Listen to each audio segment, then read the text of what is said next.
Falando um pouco aqui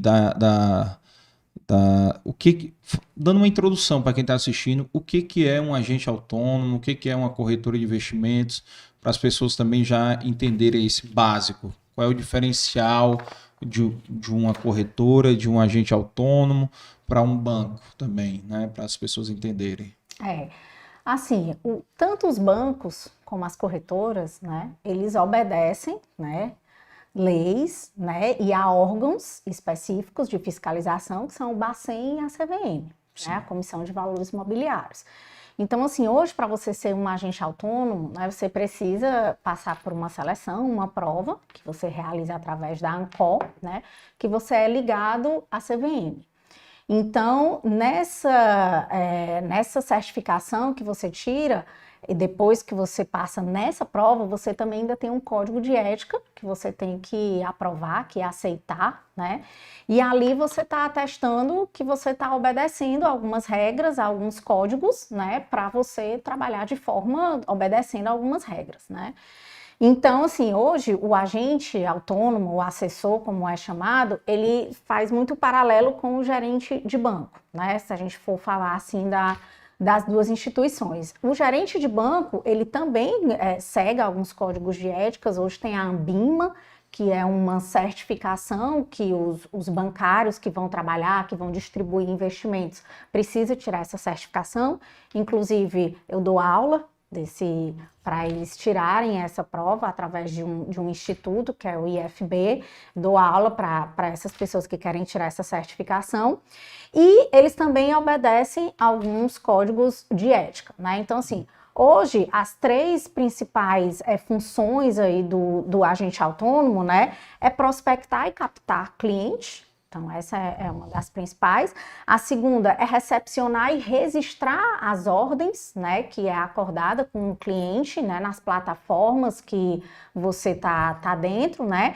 E a terceira é prestar informações sobre esses ativos, sobre essa carteira que está sendo formada. Então, essas são as três principais funções hoje do agente autônomo. Não diferente de um gerente de conta, mas o gerente de conta, ele acaba não sendo tão especialista, porque ele tem que abrir conta, ele tem que vender cartão, né? Ele tem que atender cliente na agência, ele tem uma série de outros pratinhos para rodar, né? Então, assim, a principal diferença hoje é realmente a especialização. É você, como assessor, você está só focado no investimento, né? E o gerente, ele tem uma série de outras aptidões dentro da instituição bancária a seguir, né?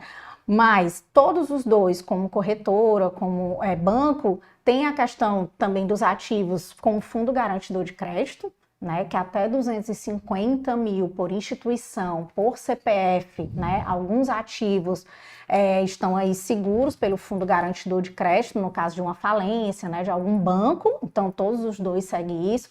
Então, quando você fala assim, é seguro aplicar em banco, isso é um mito. Porque todos os dois obedecem, assim, as regras, né, e tem a questão da segurança.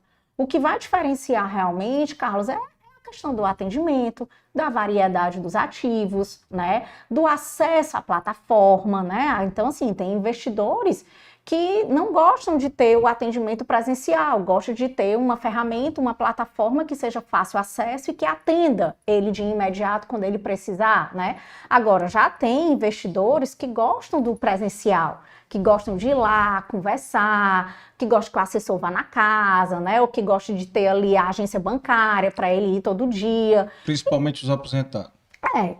Então, assim, e até essa escolha, ela também é muito pessoal. Né? Então, assim, hoje eu tenho um escritório de investimento atrelado ao BTG, que é uma plataforma de distribuição de ativos, porém eu digo que ter um banco é uma questão de escolha, né? Porque é muito pessoal essa questão do atendimento, né? Você precisa olhar também a questão de taxas, né? Aquilo que vai te proporcionar, eu pago uma taxa, mas eu tenho um bom atendimento, né? Ou então, não preciso de taxas, não preciso pagar tarifa de conta, porque tudo eu faço pelas plataformas, né? Então, até essa questão da escolha de ser uma plataforma, de usar uma corretora ou uma instituição bancária, é muito pessoal também, né? Vai muito da escolha do cliente. tem essa questão de, é bom um ou é o outro, né? A questão das corretoras é que ela dá uma amplitude, como a gente tem uma diversificação maior de ativos, você não está atrelado somente a uma asset específica ou a um banco específico, existe um leque de produtos maiores dentro da plataforma, a gente consegue oferecer, né, uma maior diversificação para o cliente. Eu acho que esse é o principal diferencial. Só deixar claro para quem também tá assistindo e não tem essa formação, né, que na corretora você não tem uma conta corrente, não é isso? É uma conta investimento. É conta investimento. Isso. Então você não pode movimentar pagamentos, né? Essas coisas. Algumas corretoras têm também o banco digital, né? Isso, mas é uma coisa apartada, né? Tipo, o BTG ele tem o BTG Investimentos e tem o BTG Banking, que são duas coisas diferentes, né? XP também já tem, né? Nubank também tem. Então, assim, essas plataformas de investimento, elas geralmente também têm o banco digital, mas são duas coisas distintas. Bacana. E me diz aí como é que foi essa aventura aí de 3 mulheres se unindo aí. Como é que foi? Na época, até contei em outro podcast essa história, né? Que a gente fez a migração e fomos muito disruptivas nesse mercado, porque tanto a questão em ser mulher, né? Como também em sair de banco. Com todos, você deve saber, com todas as vantagens, né, que a gente tem ali de ser CLT, né, conforme o sindicato, né, a gente tem lá o plano de saúde, tem lá os bônus, né, e então, assim, a gente foi muito disruptiva em relação a isso. E na primeira festa que a gente foi, que a gente chama a festa da firma, né, a gente contava nos dedos as mulheres que tinham na empresa.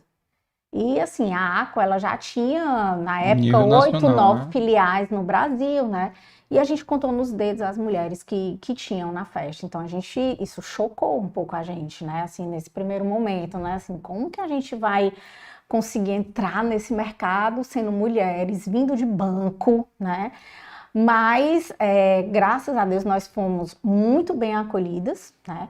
Eu acho que a nossa experiência, na verdade, contribuiu bastante, porque quando nós entramos, o mercado de corretora ainda era muito com pessoas que estavam iniciando, tipo, ou você tinha uma formação e estava querendo mudar de carreira, aí você fazia a prova da Ancor e ia trabalhar no mercado financeiro. Ou você era recém-formado, né? E aí fazia a prova da Ancor, entrava no mercado financeiro. Ou pessoas que gostavam do mercado financeiro e estavam cuidando de herança da família, né?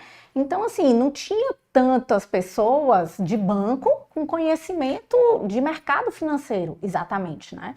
E aí a gente agregou bastante, porque tanto o nosso conhecimento de mercado financeiro, como a nossa expertise de estar nesse mercado. Então, assim, a gente trouxe algumas estratégias, né, que os bancos usavam, né, algumas abordagens comerciais diferentes, né, que a gente já tinha esse conhecimento.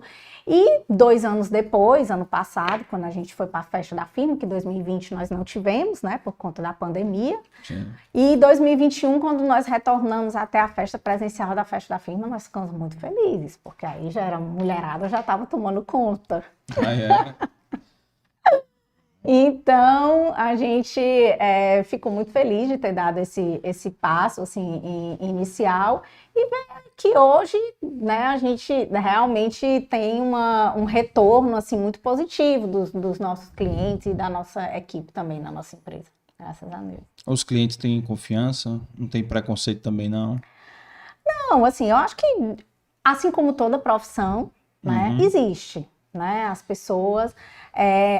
Também não o preconceito, eu acredito, na questão do feminino, mas também com a questão de ser corretora, né? A gente ainda, principalmente o Nordeste, ainda é um mercado muito bancarizado, muito conservador, né? A gente tem um público aqui, que eu falo um pouco de finanças comportamentais, que a gente pode até fazer depois um podcast disso, que é muito interessante, que as pessoas tomam muito decisões pautadas e ancoradas, né, em coisas que aconteceram no passado. Então, hoje a gente vive um momento de economia, né, que assim, a gente nunca teve há anos atrás, né? A gente, há menos de 2 anos, a gente estava ali numa taxa de juros de 2% ao mês. Hoje nós já estamos na taxa de juros de 13,25%, mas chegamos a ter uma taxa de juros de 2%, né? Então é um mercado cíclico, é um mercado totalmente diferente de 20, 30, de 40 anos atrás. E a gente tem muito cliente, né, assim, de uma idade mais avançada, que ainda está ancorado em coisas que aconteceram no passado. Então, um dos objetivos de também trazer a educação financeira, quanto mais você conhece, quanto mais você toma decisões racionais e não com viés comportamentais, né? Mais você tem decisões mais assertivas, né? Mais racionais. Então, quando você não tem a educação financeira, você é levado a ouvir o quê? Aquele que eu chamo muito o efeito manada. Você vai ouvir, o Carlos aplicou uma vez em imóvel e se deu bem, o Carlos, o meu primo, aplicou em criptomoeda, tá ganhando muito bem. Comprou ação de tal empresa e ganhou muito dinheiro. E ganhou muito dinheiro, né? Mas você não está analisando ali de uma forma racional a parte que a gente chama de fundamentalista, onde a gente estuda os fundamentos daquela empresa, né? Qual é o faturamento daquela empresa, qual é o EBITDA daquela empresa, em qual setor aquela empresa está inserida, é um setor de crescimento, é um setor que está embaixo, é um setor que vai ser afetado politicamente, não é? Que vai se acabar por causa da tecnologia. Isso. Então, existe a análise fundamentalista para fazer esse tipo de análise de mercado e existe a análise técnica também, né? Que a gente vai analisar números, curvas, valores da ação no tempo, né? Então, quando você não tem um conhecimento e você não faz esse tipo de análise, você fica mais exposto ainda a esses viés comportamentais.